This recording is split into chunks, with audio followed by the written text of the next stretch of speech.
Let's rock, baby.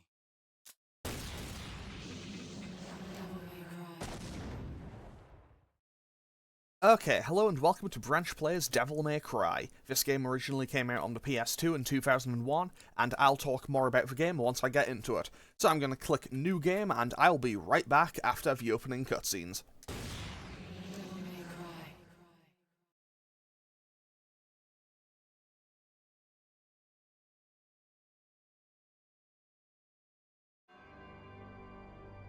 Two millenniums ago, there was a war between the human world and the other, the underworld.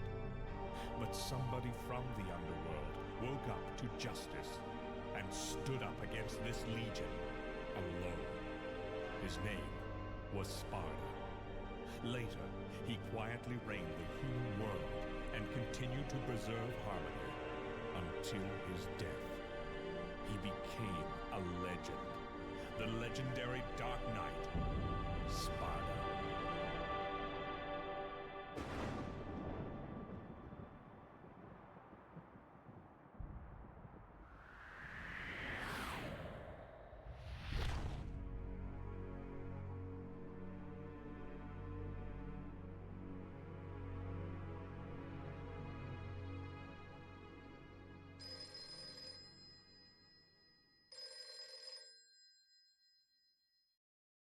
Devil May Cry. Sorry, we closed at 9. Again, no password. I can't seem to get any real business.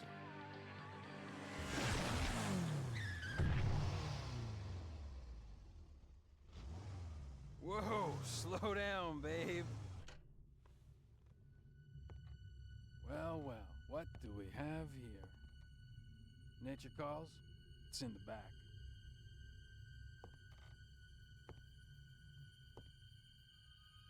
So, you must be the handyman who'll take any dirty job. Am I correct? Almost. I only take special jobs, if you know what I mean. You're the man who lost a mother and a brother to evil 20 years ago. The son of the legendary Dark Knight Sparta, Mr. Dante. Well, the way I figure it, in this business a lot of your kind comes around. And if I kill each one that comes, eventually I should hit the jackpot sooner or later. In that case, you should be used to this sort of thing.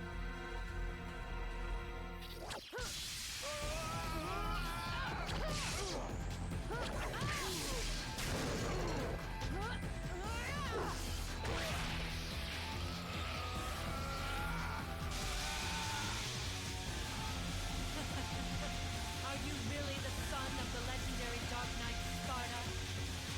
Didn't your daddy teach you how to use a sword?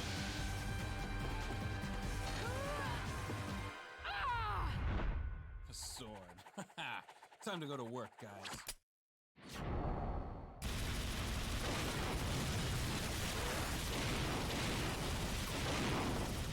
No!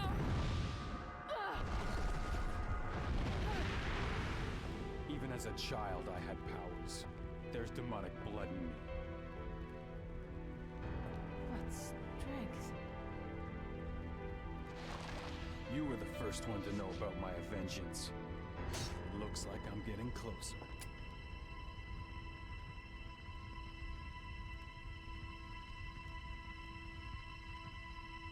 It seems that way, but I'm not your enemy. My name is Trish. I came here to seek your help. To put an end to the underworld. What?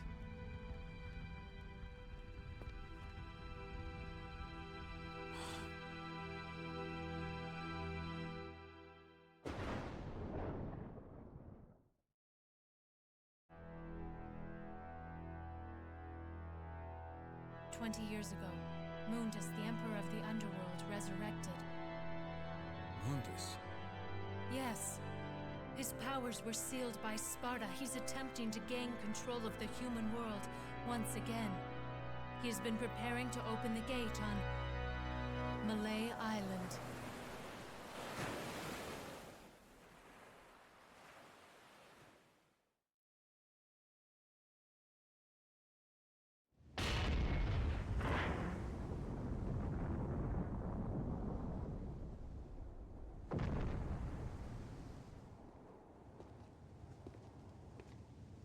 The castle is above this cliff.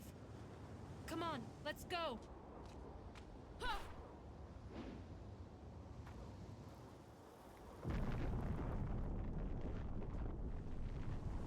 Okay, so here we are on Super Smash Bros. Melee Island, and I'm just going to talk about the gameplay mechanics as I kind of interact with them. So first things first, here is a yellow orb. Sacred stone that brings back life after death.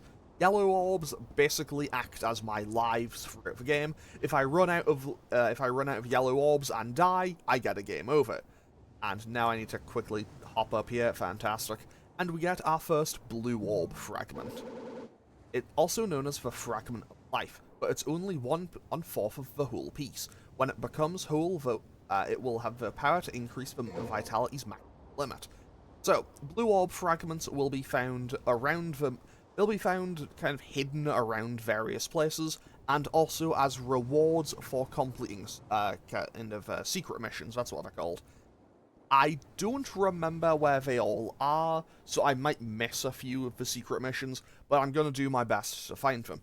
As we enter the castle and Mission 1, Curse of the Bloody Puppets. Break the evil spell and open the cursed door. So, now, first things first, we enter the castle, the wall seals behind us, and we are now trapped in the castle. And first thing I want to do is hop on over here and grab this blue orb fragment. So, this game originally came out in 2001 on the PS2.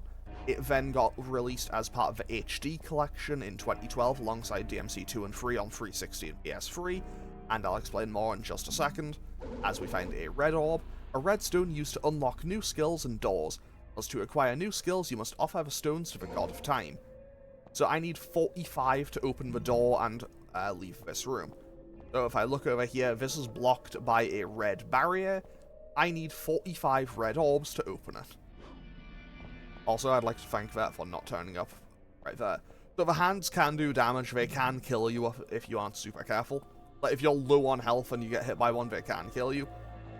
But yeah, basically, this game came out on the PS2 in 2001, came out as part of the DMC HD collection on PS3 and 360 I want to say 2011 or 2012, and that collection then got ported again to the PS4, Xbox One, and PC in 2018, I think, and got what am I stuck on? There we go.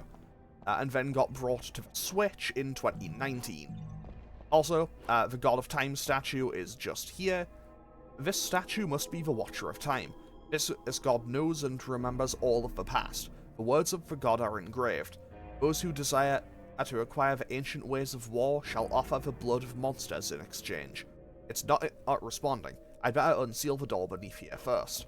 So basically, that acts as the game's shop. I'll be able to buy items, and I will also be able to buy new skills there. However, I don't currently have the means to unlock said new skills, so for now, they can't do anything. Now, I do have all 45 that I would need, but there's also a secret in this room. So if I hop on over here and use this statue... Okay, I'm going to attempt to use this statue, because I'm pretty bad at doing this. There we go. So if you jump up onto the tip of the lance of the horse here, also, remember this camera angle and that focus? That might be important later. Anyway, if you jump up onto the horse, if you jump up onto the lance and land on the tip of it, you get 100 red orbs. It is a nice little thing, because I would quite like to have as many red orbs as possible. Okay, we found another blue orb fragment. And while I'm here, actually, I'll do it in the next room. So, first things first, let's break stuff, because we love bricking stuff. We love bricking stuff to get money in this game, because, hey, free money is always welcome. I can see the castle's garden from the window.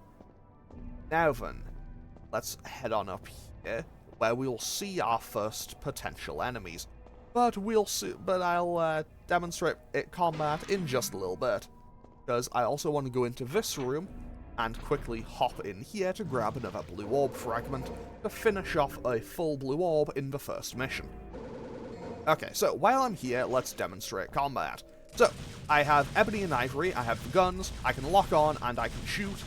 Then I have a sword, which is Force Edge. So I have High Time. High Time will just be a standard hit. It will knock enemies up into the air. If I hold the button, I'll go up with them, and then I can Helm Splitter back down. I have a simple 3-hit combo.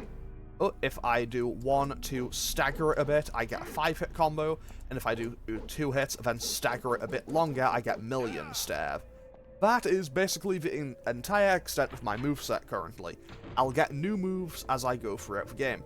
Also, the game tells you that you have to go up here, but which, to be fair, you do, but also, I want to break more stuff, because I can potentially get more red orbs, and more red orbs is always nice to have. It's a puppet that resembles the residents of this castle. So, the puppets are going to be a recurring motif throughout this game. Okay, that was a completely incorrect use of the word motif, but whatever.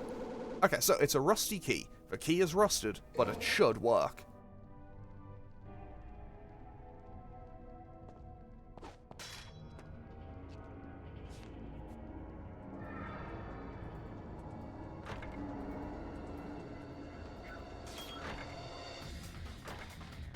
And now we get introduced to our first enemies in the game. These are the puppets.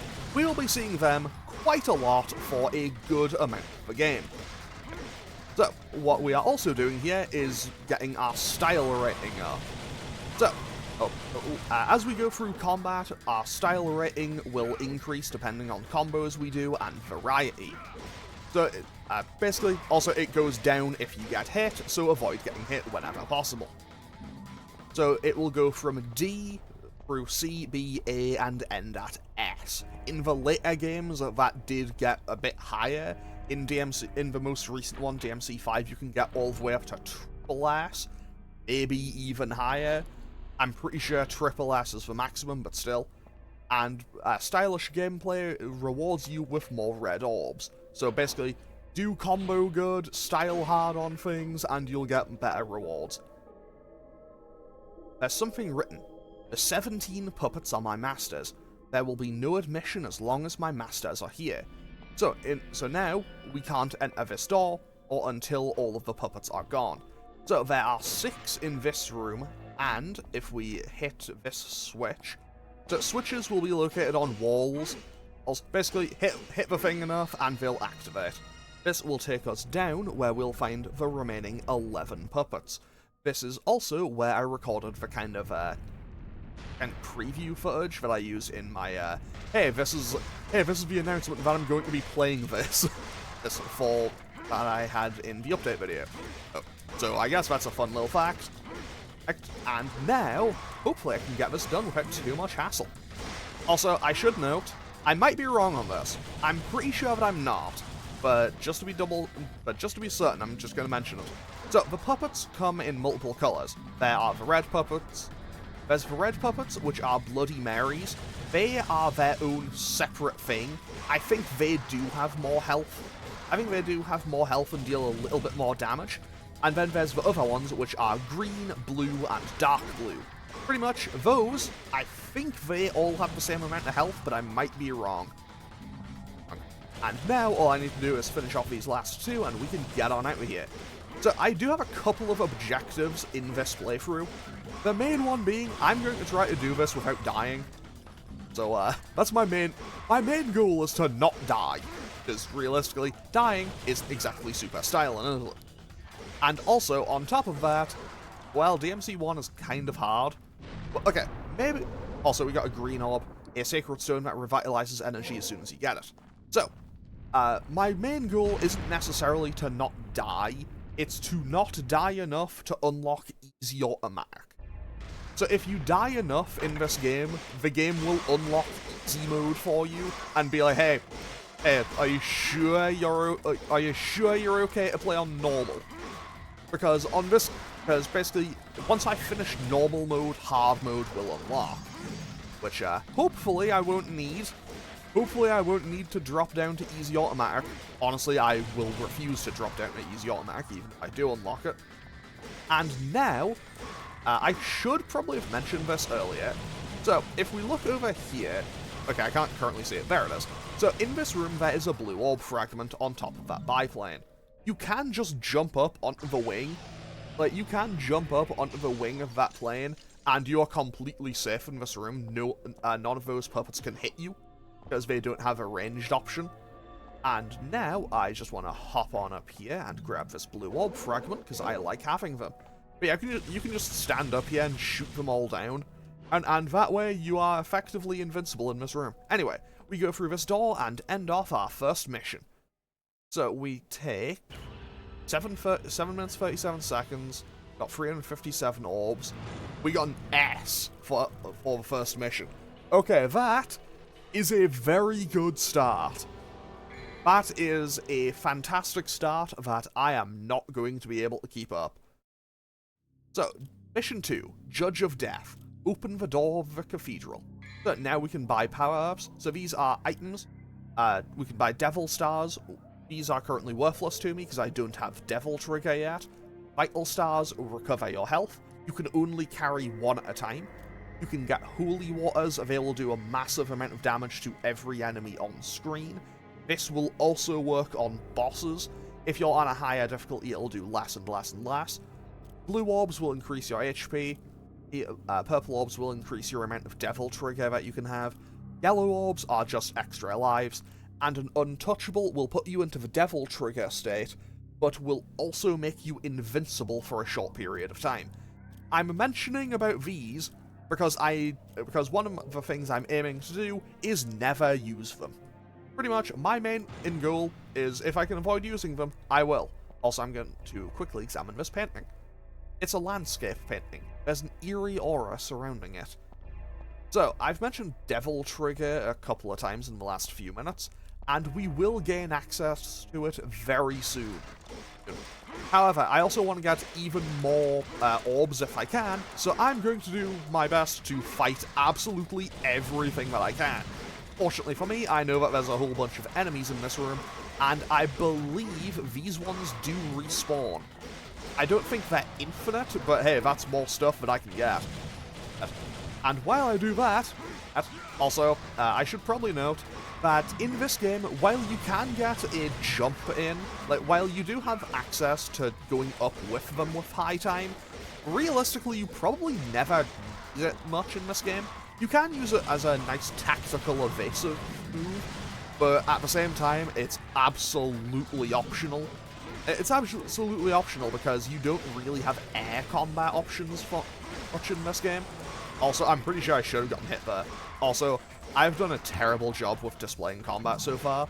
Like, yes, I haven't been hit by stuff, but I think I've basically just been doing the simple free hit over and over again. Fortunately for me, I can kind of forgive myself a little bit for that, mostly because since this is the first game in the series, and also the first game in the franchise, you're, like, even with your maxed out final moveset, you're a little bit limited when it comes to your actual options for what you can do. Mostly because, you know, it was the start of a new genre, basically. Because character action games weren't really a thing before this. Like, there were action games. But there wasn't one that had such an emphasis on stylish combat and stuff. Obviously, as you go through the series with DMC 3 and 4, well, with 3, 4, and 5 especially, 2 is also here. I might talk about DMC 2 if I ever play it on here. Yeah, you're kind of limited with your options. Anyway, so, let's see this. There's a sculpture of a female in agony with a sword pierced through her chest. Wait, I can hear a voice. I am Alistor. The weak shall give their heart and swear their eternal loyalty to me.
genuinely first ballot Hall of Fame for stupid but cool cutscenes in games.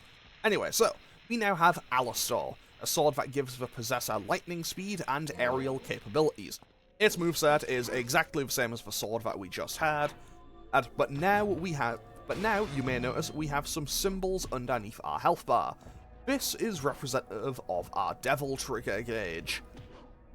In the games after this, they would just make it another bar. Anyway, so, if I break this table, I can also grab a shotgun. A wide-range gun that is very destructive at close range. Unfortunately for me, I do have to actually navigate through the menus. I can't just switch guns on a button press in this game.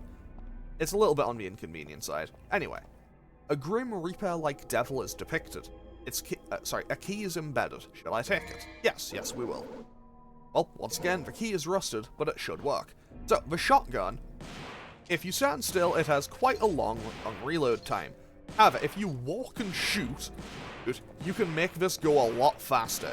However, at the same time, I'm very bad at optimizing that. You can do that a lot faster and better than I can. But hey. Look. Okay. I didn't think there would be puppets here, but okay. I thought they would have been further down the hallway, but whatever. I have no complaints with more enemies turning up, because I always like having more enemies around, because it means I have more stuff to fight. And also, more stuff to fight typically means that you get more orbs. Also, okay, yeah, the dark blue one there definitely had more health.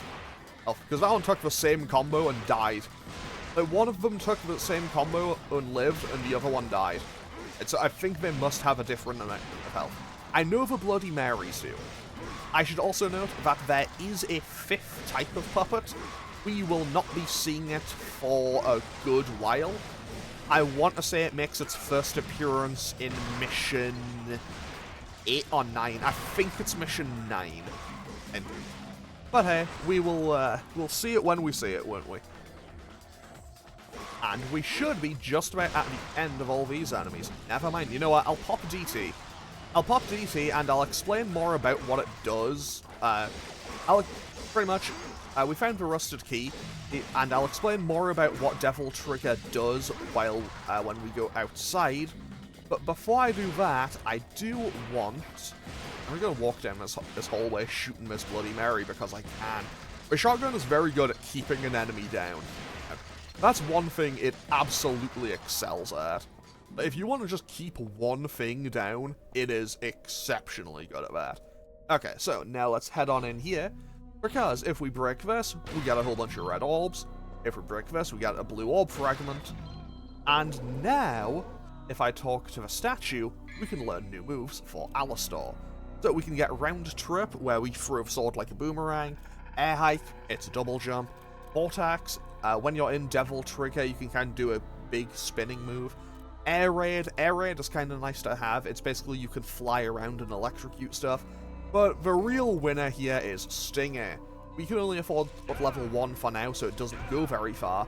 But Stinger is perhaps the most iconic move in Dante's Arsenal in DMC. So, basically, it is a rushing stab forward. It is a good combo starter, it's a good combo ender, as far as I can tell. As far as I can tell, it is good for traversal, it is a good combo starter, it's a good combo ender. It's genuinely just a phenomenal move. It is such a key move in this game that it is such a key move to Dante's Arsenal that it became a core part of his moveset, and it's just in the base set in every subsequent game. In DMC 2, 3, 4, and 5, Dante just has it as a base move. That's how important it is. Okay, so, while I'm here, I can now explain Devil Trigger. So, Devil Trigger is this state. You look different, you are faster, you hit harder, and you will always be, unless you interrupt it with a high time or something, you will always do the 5-hit combo as base. However, it is also important to note that if you are not on full health, if you aren't on full health while you're in DT, you will also regen your health. However, on the higher difficulties, Actually, it might only be on Dante Must Die, which is the highest difficulty in this game. The later games did add Heaven or Hell and Hell or Hell mode, but those are kind of goofy. Those are basically, you play the game on hard mode, but you die in one hit. Sorry, Heaven and Hell is everything dies in one hit. Hell and Hell mode is everything has, like, hard mode HP, you die in one hit, though. And also, I also have a taunt button. I don't think you can interrupt the taunt, but also at the same time, it's cool to just have a taunt button. It adds to, you know, Dante's entire style thing. So if we examine this, there's an immense power that will not allow anyone to get closer. Before I can confront the lion, I'll need a sign. So now, I also want to jump up on here, 10 out of 10, got that in one. And now, if I can hopefully manage this as well, we can hop on up here. And there we go, made it, fantastic. So now we have one more group of enemies, and then we are at the end of this level. We are very close to the end of this stage. The first couple of missions are fairly short. There's a few of the upcoming missions are ridiculously short though. But yeah, Stinger is the move. It is like the quintessential DMC move. It is such a core part of Dante's moveset that in DMC 3, when they added the whole style system, when they added what are they called? Trickster, Gunslinger, Sword Master, and Royal Guard. I'll finish that thought in just a minute. There's something engraved beneath the opening. This is where the guiding souls gather. And there's something written. A god stands before thee. To open the path, use thy strength to drive it back. So basically we just have to hit this a whole bunch and push the thing back. But yeah, in DMC 3 when they added the styles, one of the gunslinger moves you can get for the shotgun is Gunstinger. And now we found the Staff of Judgment, a staff that shines with mysterious light. And now this opens, and we can go back out into the library. But yeah, in DMC 3, Stinger is so important. Stinger is so important that in DMC 3 they gave the gun a stinger as well. And now we get introduced to one of the coolest enemies I've ever seen.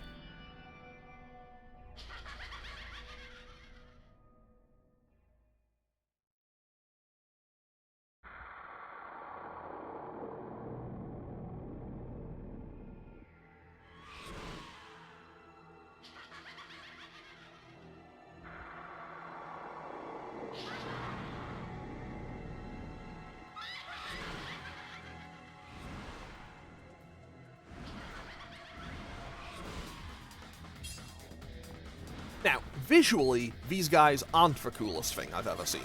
However, in terms of gameplay, they are up there. However, that is because they have one very specific mechanic that is their thing.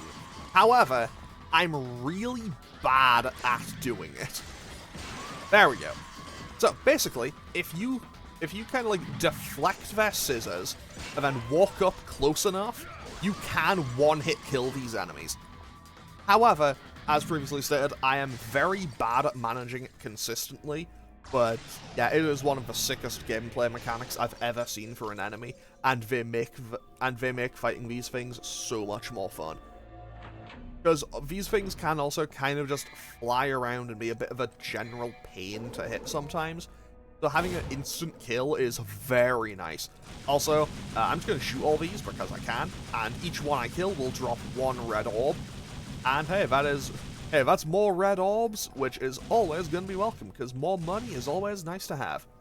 It's a carving of the Judge of Death. It looks like the judge should be holding something. Shall I use the Staff of Judgment? So, we give it the staff, and with that, Mission 2 comes to a close. So let's see what kind of grade we get this time. 11 minutes and 7 seconds, that's quite a long time for this mission. 475 orbs, we get an A. Okay, so we get 400 bonus orbs for that. Gonna be honest, that is a pretty solid start. That's going a lot better than I expected it to. So I'm gonna save and end off today's episode here. Next time we'll be continuing with more Devil May Cry, and we'll have both our first boss fight and the first few secret missions. So hopefully you'll join me for that next time. As always, feel free to leave a comment or click any of the buttons down below if you feel so inclined, and I will hopefully see you all... Tomorrow should be Ape Escape, and then DMC should be continuing the day after. So yeah, okay, thanks for watching. Later.